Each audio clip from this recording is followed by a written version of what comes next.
Frères et sœurs, la grâce et la paix, ainsi que la persévérance, le courage, nous soient donnés en ce temps particulier, de la part de Dieu notre Père et du Seigneur Jésus-Christ.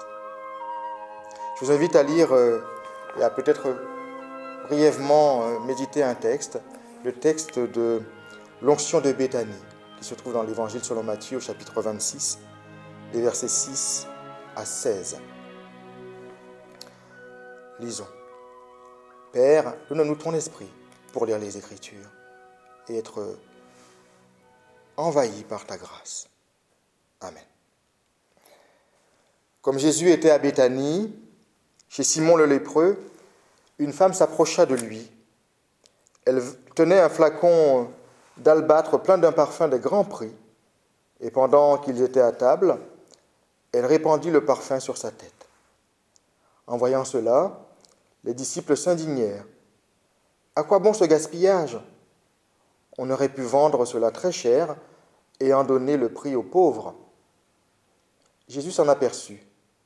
Il leur dit, « Pourquoi vous tracassez-vous cette femme ? Elle a accompli une belle œuvre à mon égard. Les pauvres, en effet, vous les avez toujours avec vous. Mais moi, vous ne m'avez pas toujours. En répandant ce parfum sur mon corps, elle l'a fait pour mon ensevelissement. Amen, je vous le dis, partout où cette bonne nouvelle sera proclamée dans le monde entier, on racontera aussi, en mémoire de cette femme, ce qu'elle a fait. » Vous connaissez sans doute ce récit de la femme qui verse donc ce parfum sur la tête de Jésus et des reproches que les disciples vont faire à cette femme. Mais surtout de la réponse de Jésus. Elle a répandu ce parfum sur mon corps afin de me préparer pour le tombeau, afin de préparer mon ensevelissement. Le message implicite de ce texte pourrait être que tout ce que nous offrons à Jésus, en reconnaissance et en remerciement de son don pour nous, doit être de très grand prix, doit être d'une très grande valeur spirituelle. De tout consacrer ainsi à Jésus peut paraître du gaspillage, un gaspillage de richesse, un gaspillage d'avoir qui permettrait de faire de bonnes œuvres, de s'attaquer aux maux du monde, maux MAUX, du monde, à la pauvreté par exemple. Mais est-ce si sûr ? Est-ce que nous constatons autour de nous que l'argent manque et que pour autant il n'y a plus de pauvres ? Pas certain. C'est tout le temps, nous dit Jésus, que nous aurons à produire des biens, des richesses, mais que surtout nous aurons à produire du bien, à faire le bien. Mais dit-il, le geste de la femme ouvre sur une autre réalité, celle du règne de Dieu que Jésus annonce. C'est une réalité mystérieuse pour laquelle il faut savoir tout donner, tout perdre. C'est ce que fait la femme. Elle casse le flacon d'albâtre et elle perd tout. Pourquoi ? Parce que là se joue son existence, tout ce qu'elle possède sans doute. Jésus dit que le geste de cette femme ouvre à l'espérance que nous révèle sa mort et sa résurrection. Elle a répandu ce parfum sur mon corps afin de me préparer pour le tombeau.